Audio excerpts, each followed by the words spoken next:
Hello, I'm Donna Bissett. And I'm Ruth Jelly. And today we'd like to give you an overview of Snapshot, an online open education resource we are developing to not only showcase student assessment, but to provide a vehicle for staff in the Faculty of Humanities and Social Sciences at La Trobe University to rethink their assessment into authentic and interactive practice. And first we're just going to share our presentation with you.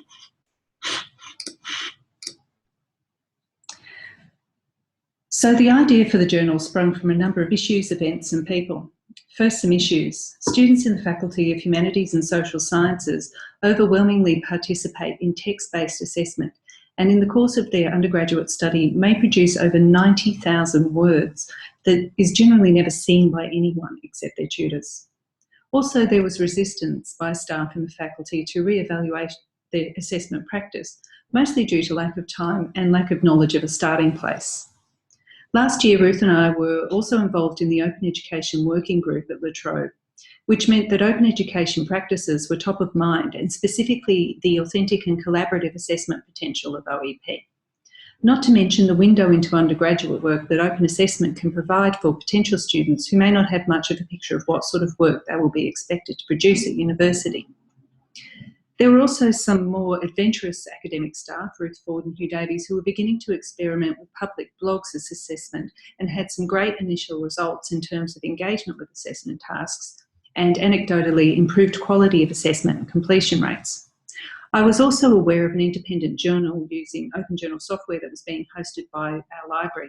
So I knew the creation and hosting of a journal was technically possible, and I liked the extra authority of something being hosted by the university that provided an opportunity for students to feel like they were part of the university and its voice. And so from this, the idea of the journal was formed. While I had a very loose and flexible idea, it needed to be defined, guidelines established and processes put into place. So we sought some funding for an editorial advisor, and Ruth Jelly joined us to establish the processes and possibilities for the journal in practice, and that is essentially what we'll be outlining today. The content of the journal will vary from shorter pieces of work, for example, group work reports, minor and major assessment pieces like essays, to creative work and film reviews. And we're also looking at incorporating a YouTube channel as part of the journal for multimedia assignments. Individual issues of the journal will focus on assessments around a theme, or perhaps assessments purely from one subject or a course. So Ruth is going to speak a little further now on the journal as a change agent for assessment practice. The first thing that lecturers say to me when I talk to them about the journal is, I've got some fantastic students that have done some outstanding work that could go into the journal. What I tell them is that I want to publish not just the outstanding work, but also average work, because it is the average work that is going to appeal most to prospective students who are wondering if university really is for them, particularly students from low socioeconomic backgrounds. I want those prospective students to be able to look at the work and think, hey, I can write something like that, and not, oh, I'm not that good, so I shouldn't go to university. The fear, of course, with publishing average student work is that the quality is lower and will somehow diminish the reputation of the subject, the faculty, or the university.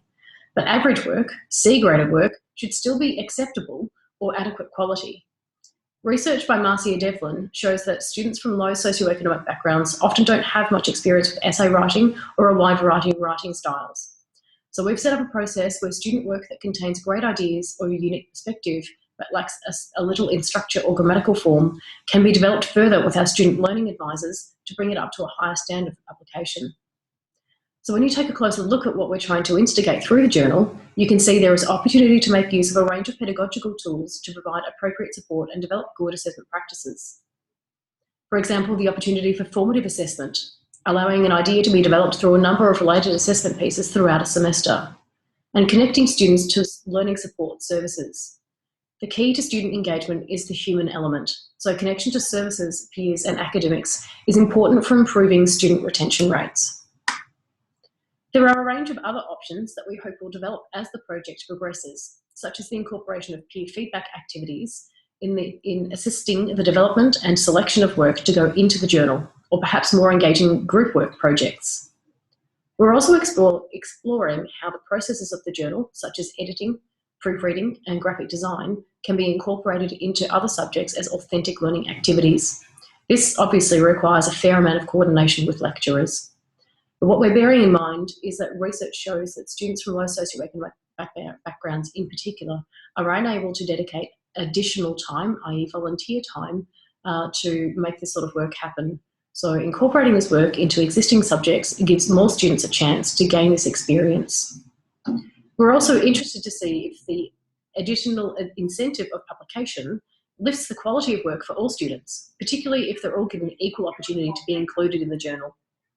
At La Trobe, we have many campuses in rural locations, some of which are quite remote. Both the staff and students can feel quite isolated from the city campus. Of course, it is at these regional campuses that we find our most disadvantaged students.